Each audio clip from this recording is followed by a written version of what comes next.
Bem, primeiro, bom dia para vocês. Bom dia para a imprensa brasileira, para a imprensa estrangeira. Vem dizer para vocês que foi uma reunião extremamente exitosa.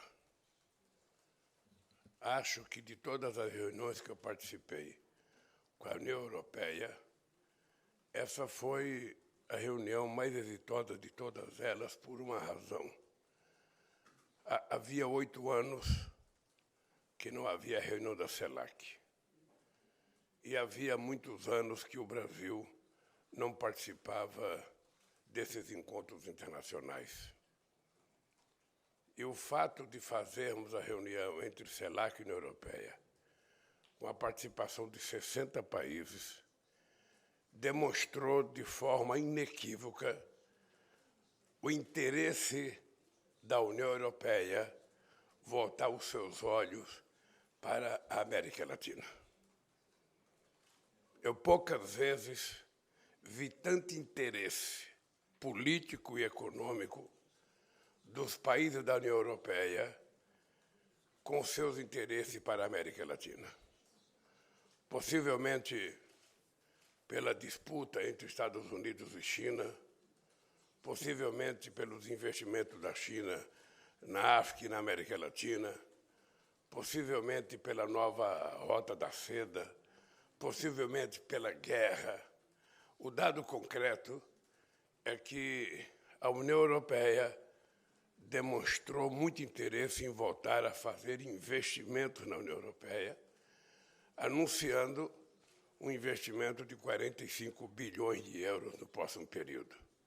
Certamente, esses 45 bilhões já fazem parte de muitos projetos que já estão em andamento. Mas não deixa de ser extremamente importante voltar a reafirmar os investimentos na América Latina. No documento, a União Europeia reafirma a intenção em ajudar a financiar os 100 bilhões de dólares para se combater o desmatamento nas florestas, seja na Amazônica ou seja em outras florestas, ao mesmo tempo que a União Europeia demonstrou interesse em tentar construir a possibilidade de chegar a ter paz aqui no continente. Da parte do Brasil, é muito importante por 2 fatores. Primeiro, porque o Brasil está retomando todas as políticas de inclusão social que o mundo inteiro conhecia e que o governo anterior simplesmente aboliu. Segundo, porque o Brasil está com decisões tomadas, acertadas, e decisões que nós vamos cumprir, de fazer com que a transição energética seja a possibilidade do investimento na chamada economia verde. Ou seja, o Brasil é um país que tem um potencial excepcional. Nós temos 87% da nossa energia elétrica renovável. Nós temos, contra o mundo que só tem 28%, nós temos de toda a matriz energética envolvendo combustível, 50% totalmente renovável contra 15% do resto do mundo. Eu vou dar esses números para dizer para vocês que pouca gente tem autoridade moral para falar em transição ecológica com o Brasil, sem levar em conta a realidade brasileira. Nós temos um compromisso soberano em acabar com o desmatamento na Amazônia. Nós vamos ter, dia 8 e 9 de agosto, a primeira vez em 45 anos, uma reunião com todos os países amazônicos para discutir uma estratégia em defesa do território amazônico, ao mesmo tempo levando em conta que na Amazônia da América do Sul tem 50 milhões de seres humanos que precisam ser levados em conta e precisam ter qualidade de vida. Por isso é importante pensar numa preservação com desenvolvimento para que a gente possa atender aos interesses da população. Nós estamos convidando para participar desse encontro dos países com floresta a Indonésia e os 2 Congos, que são 3 países com muita reserva de florestas ainda, e nós pretendemos, com esse encontro, preparar um documento para ser levado para a COP28, que se realizará no final do ano nos Emirados Árabes. Eu penso que até a COP30 no Brasil, em 2025, a gente vai ter definido, não apenas pelo Brasil, mas pelo mundo, o verdadeiro compromisso que o mundo vai ter de preservar a floresta amazônica. É importante que as pessoas levem a sério. A Amazônia é um território soberano do Brasil, no caso dos quase 4 milhões de quilômetros quadrados. O Brasil tem responsabilidade, mas o Brasil não quer transformar a Amazônia num santuário da humanidade. Nós queremos transformar a Amazônia num centro de desenvolvimento verde, queremos compartilhar a exploração científica com o mundo que queira participar, porque nós achamos que é possível extrair da grandiosidade do ecossistema da Amazônia e da riqueza da biodiversidade, sabe, coisas importantes para o desenvolvimento de novas indústrias. Por exemplo, a indústria de fármaco, por exemplo, a indústria de cosmético, ou seja, e outras coisas que a gente possa encontrar, porque ainda é uma parte muito grande do território inexplorado.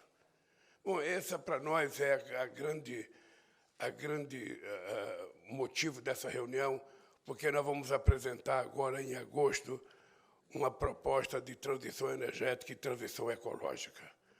Ou seja, o Brasil vai mostrar ao mundo que nós vamos definitivamente entrar na chamada bioeconomia, na economia verde, para que a gente possa servir de exemplo para o mundo e para que a gente possa dar a nossa contribuição na questão da preservação do nosso planeta. No Brasil está ficando cada vez mais claro que não se precisa derrubar uma única árvore para plantar mais soja, plantar mais milho, criar mais gado. Nós temos mais de 30 milhões de hectares de terras degradadas que pode ser recuperada para plantar o dobro do que a gente está plantando hoje. E nós achamos, inclusive, que essa questão ambiental é uma sugestão minha para o meu ministro da Educação, que a questão do clima comece a ser currículo escolar para que as nossas crianças comecem a aprender na escola a necessidade da gente cuidar do espaço que a gente vive. Quem sabe, através das crianças, a gente consiga politizar e conscientizar os pais. Quem sabe, através, do ensino fundamental, a gente possa fazer uma revolução conceitual no Brasil com relação à questão do clima. Então, eu estou feliz pela reunião, fiz 10 bilaterais, com muitos países, todos interessados em visitar o Brasil, e eu também interessado em visitar alguns países, porque é importante que o Brasil se abra. Eu quero promover muitas reuniões entre empresários brasileiros e empresários da União Europeia. É importante. Marcamos, para o final do ano, uma reunião com os empresários brasileiros e os empresários alemães em Berlim. E nós vamos tentar fazer com todos os outros países. Todas as pessoas que eu convidei para ir ao Brasil e todas as pessoas que me convidaram para ir ao seu país, a gente estabeleceu a necessidade de uma reunião empresarial. Pelo simples fato de que o papel do governo é abrir portas. E quem sabe fazer negociações dos investimentos são os investidores. E eu acho que o Brasil está vivendo um outro momento. O Brasil está recuperando o prazer de fazer política internacional. O Brasil está voltando a ocupar o seu papel de protagonista. E quando se trata da questão da bioeconomia, quando se trata da questão da mudança, na matriz energética, o Brasil é imbatível, o Brasil é levado muito a sério e nós não vamos jogar fora essa oportunidade. Portanto, eu regresso depois das perguntas de vocês. Eu vou passar em Cabo Verde, porque a gente tem que fazer uma parada técnica para encher o tanque do avião. E aí o presidente de Cabo Verde pediu, ao invés de eu parar na Ilha do Sal, e ele ter que ir da cidade de Praia, que é a capital, até a Ilha do Sal, ele está sem transporte, então que eu poderia parar na capital para ter uma hora de conversa com ele, e depois nós vamos para o Brasil para começar a discutir os nossos problemas internos, que também são muito importantes. Agora, eu estou à disposição de vocês para boas... Só um pouquinho, a gente vai começar aqui. O pessoal diz o nome, o veículo. A gente vai passando o microfone e tentando atender o máximo de pessoas possíveis. Obrigado. Presidente, Marcos Uchoa, da TV Brasil, aqui vou fazer a pergunta em português. Nessas reuniões bilaterais, a gente está vendo uma Europa que também politicamente está mudando. Tem alguns países já com extrema-direita dentro do governo, inclusive a Suécia, por exemplo.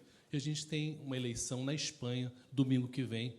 O Pedro Sánchez está disputando aí, possivelmente pode ganhar, pode perder. E se a Espanha, se ele perder, possivelmente a extrema-direita vai entrar na Espanha também. Como é que o senhor vê nessas reuniões bilaterais se esse tema entrou na conversa, o quanto que afeta essa entrada, essa aproximação da União Europeia com a América Latina e com o Caribe, essa Europa, digamos assim, que politicamente está indo, ou pelo menos caminhando, um pouco para a extrema-direita também? Olha, uma coisa que precisa ser levada a sério é que quando você está participando de uma reunião como chefe de Estado, você não leva em conta a que partido pertence o governante que você está conversando. Você leva em conta que ele é chefe de um Estado igual a você. Não é preciso ter concordância ideológica. Isso não é assim. Ou seja, a concordância ideológica serve para você convidar o cara para ir tomar uma cerveja. Mas para discutir interesses do Estado brasileiro ou do Estado de qualquer país europeu, o que importa é que ele tenha a representatividade do povo para exercer a função dele. Nós percebemos, o show aqui, há uma guinada conservadora em vários países do mundo. Nós não estávamos habituados à guinada à direita fascista que o Brasil teve em 4 anos. A gente estava habituado a ter direita, a ter conservadores, a ter sociais-democratas, a ter gente mais à esquerda, mas era uma política que você fazia de forma civilizada. Você discordava, você debatia as ideias, mas você não fazia da eleição uma fábrica de mentiras. Você não fazia da eleição uma fábrica de distribuição de ódio. Você não ficava pregando a discordância, como acontece hoje. Né? E poderemos pegar 2 grandes países como exemplo, Estados Unidos e Brasil. Sabe, na União Europeia, nós sabemos que tem várias correntes de direitas, sabe? Mas ainda mantém-se também vários partidos importantes, partidos seculares, que são partidos conservadores, que fazem a política da forma mais razoável possível. É o caso da Espanha, ou seja, a disputa não se dará entre o PSOE e o Vox, né? Se dará entre o PSOE e o PP, né? O que demonstra que ainda existe civilidade na discussão política. O que eu espero, na verdade, é o seguinte. Havia muito tempo, a União Europeia ela estava um pouco afastada da América Latina. Só para vocês terem ideia, nós estamos há 22 anos para concluir o acordo do Mercosul e a União Europeia e não conseguimos concluir, porque não havia muito interesse. No caso do Mercosul, nós temos interesse em ter a possibilidade de recuperar a possibilidade de nos reindustrializar. Ou seja, por isso é que nós fazemos exigência de reindustrialização para que a gente possa poder ser exportador de manufaturado, de coisas com mais valor agregado, gerar empregos mais qualificados. Né? Por isso é que nós não abrimos mão das compras governamentais. As compras governamentais é um instrumento de desenvolvimento interno. Os Estados Unidos faz isso, a Europa faz isso, a Alemanha faz isso, e o Brasil tem o direito de fazer isso. Né? Quando nós recuperamos a indústria naval no primeiro mandato meu, a gente estabeleceu o componente nacional de 65%, se criou 65 mil empresas no Brasil. É assim que a gente consegue incentivar o médio, o pequeno empreendedor, que a gente consegue, sabe, incentivar o pequeno e médio empresário a sobreviverem e a crescerem. Vamos pegar a área da saúde. Um país que tem um sistema de saúde como o Brasil. É importante vocês sempre terem em conta que não tem nenhum país no planeta Terra com mais de 100 milhões de habitantes que tenha um programa de saúde universal como o SUS. Portanto, a gente tem que aproveitar um programa dessa magnitude. A gente tem que aproveitar o potencial de compra que tem o SUS para que a gente possa desenvolver internamente no Brasil uma indústria da saúde. A gente pode produzir tudo o que a gente precisa